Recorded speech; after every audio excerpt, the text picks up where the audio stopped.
Okay, staying with the same theme, I've gotten a lot of questions from people and comments from people on the YouTube segments that I've been adding to the show about what the Second Amendment is, what it means, what the intent of the fathers are, and how, founding fathers were, and how it applies to, let's say, the military or the National Guard. I've had people, and let's start out with a question I get from people on both sides. Usually I get a very level-headed question from people that are open-minded, which is, what exactly are arms? What exactly does it mean the people shall not be infringed in their right to keep and bear arms? What is considered an arm? And could the founding fathers have envisioned the type of arms that we have today? I'm sure they could have, because anybody can look forward and say that the gun will progress, right? And we know the gun will continue to progress. But then you get questions from the idiots. And if you think this way, you are an idiot. Well, I guess that means you're supposed to be able to have chemical weapons and nuclear bombs and tow missiles and... No. And that's not what arms would mean to the founders today or what it would have meant to them back then. Arms is what is the individual soldier armed with. Some soldiers are specifically trained to carry heavy machine guns, but that's not the typical armament of the individual soldier. Some soldiers are trained to use tanks, but that is not the typical armament of the modern soldier. When you become a soldier and you go into the military, Marine Corps and Army is the main place that this would apply, but Navy and Air Force as well, you are going to be issued a weapon, an individual weapon. And every soldier is going to be given a weapon that's going to fall in one or two categories, or both, if they get issued both.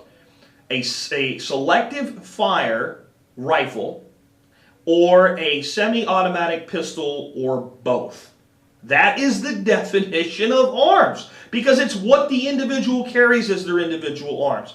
The founders were not worried about, well, will this stuff advance? Because this was the purpose of the Second Amendment, to put the citizen on equal footing with the individual soldier. So that the citizen was equal to the soldier, therefore the citizen could not become the subject of the soldier.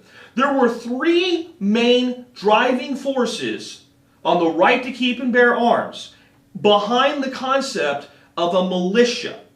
Now, to understand what the militia was to the founders, it was everybody.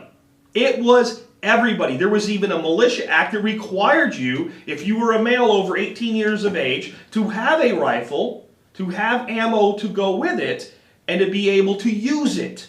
Okay? Everybody. And that was then replaced by something called the Dick Act, and we'll talk about that in a later segment. Okay? But that's still on the books. And that, the one thing I want to pull out about the Dick Act right now is it specified that there was the organized militia, which is the National Guard, and it strengthened the government's ability to run a program with something like a National Guard reservist, and that there was an unorganized militia, which was everybody else. And it made provisions to continue the requirement that men of a certain age maintain firearms in their possession. Okay? So we have precedent from 100 years apart there with the same intent. And when we look at constitutional law, we have to look at what's said and what the intent of the law was when it was put on the books. Our founders knew there were three primary threats to the individual. One was at the individual level, whether it be a rogue band of Indians at the time, or whether it just be somebody next door that wanted to take what you had because they couldn't do so by force. So the right to keep and bear arms is designed to allow the individual to defend themselves, their family, their home, their property, and the members of their community. Number two was a threat of foreign invasion. And what we hear today is we don't need the Second Amendment anymore because no one's going to invade us. First of all, you don't know that. Okay? And an invasion is not always an organized invasion. It could be a disorganized group of terrorist cells, for instance, which happened in India just a couple years ago. And India has a pretty formidable military, and it still brought the cities to their knees where this happened. So there is always the potential for an outside threat. But the biggest threat that the founders feared to the people of the new republic they established was themselves. Our founders knew that a government will always grow, will always bloat, and will always infringe upon the liberties of its people. Always. And if you don't think so, show me one that didn't. Tell me we're not less free today than we were 20 years ago, let alone 200 years ago.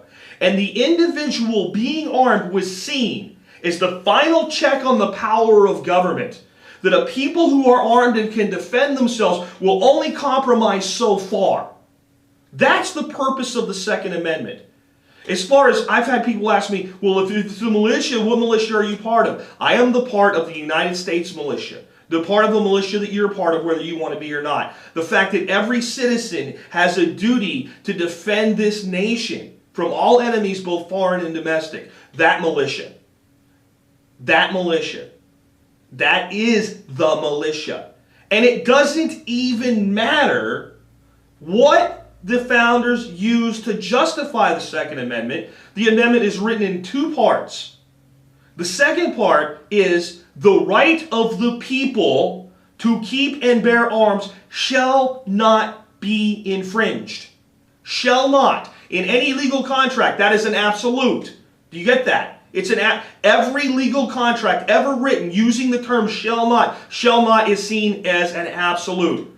The right of the people. The people does not mean the National Guard. The people means the people. It means the people and all other 9 amendments in the Bill of Rights. The people is always meant a single thing. We had some of our founders state things like this. Who are the militia? I tell you, sir, they are the whole of the people. Okay, the intent of the Second Amendment was clear. That the individuals of this nation are not to be disarmed. That's why it says, shall not. It's a very simple thing. So, what armament or lethality that individual citizen is entitled to me, is the same armament that the individual soldier is issued as a standard matter of course. Which means we're actually one layer behind that already. Because what they're talking about in the media and what they're calling assault weapons are not assault weapons. The military defines an assault weapon as a weapon capable of firing an intermediate cartridge, which would be somewhere between a pistol and a rifle, which an M4 with a 223 it's really a rifle cartridge, but it fits that definition. It's loosely enough. Capable of selective fire, meaning that I can either put it on semi-auto or full auto, or in the case of our modern issued weapons, which most pea-brain gun grabbers don't even know, the military soldier is carrying a M4 carbine today, or an older M16, if they're carrying those in some units still, that is on selective fire, either fires one shot every time you pull the trigger, or goes to a selective fire. When you pull the trigger, it fires a 3-round burst. Boom, boom, boom. Boom, boom, boom. That's because when you fire a full automatic weapon in a combat scenario, that you should be firing 3 to 5 round bursts. But they determined that the individual soldier would lose composure in a firefight, so they restricted the weapon rather than do better training of the soldier. So the average soldier today is carrying a SIG 226 or a Beretta M9, or in some cases some old school units and some SEALs and what have you, like the 1911 for the power of the 45. They're carrying a semi-automatic magazine detachable pistol capable of taking magazines with high-capacity rounds, if you want to call them that, and they're carrying a semi-automatic carbine capable of selective fire. They're not carrying TOW missiles. They're not carrying nuclear bombs, okay? And all of those weapons require additional okay for them to be used in rules of engagement. You don't just go out and the individual soldier doesn't make a decision to launch chemical weapons or a nuclear bomb. And when you say things like that on the other side of this debate, we don't take you seriously because you're not behaving seriously.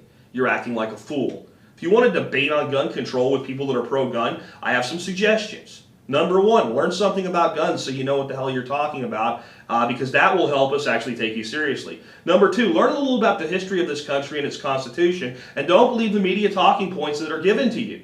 It's very clear what the founders said. And understand, we just had a Supreme Court decision on this. And yes, it was a 5-4 decision. It only won by 1 vote. But the Supreme Court upheld that the right to keep and bear arms was an individual right, period. Many of you on the left are, and I'm not even left or right, folks, I'm a libertarian. Okay, so on social issues, I agree more with the left than the right, just to clear that up. But many of you on the left are very proud of your narrow win in the Supreme Court to uphold something called Obamacare. That's now the law of the land. It has to be and there's no constitutional amendment to support Obamacare. We're talking about a constitutional amendment here. To repeal the Second Amendment would require a 2/3 vote of the states. And frankly, you guys on the other side, you don't have that. You're not getting that. Not on my watch. Not on the watch of my fellow patriots. So, if you really want to understand this issue, do a little research, learn a little bit of history.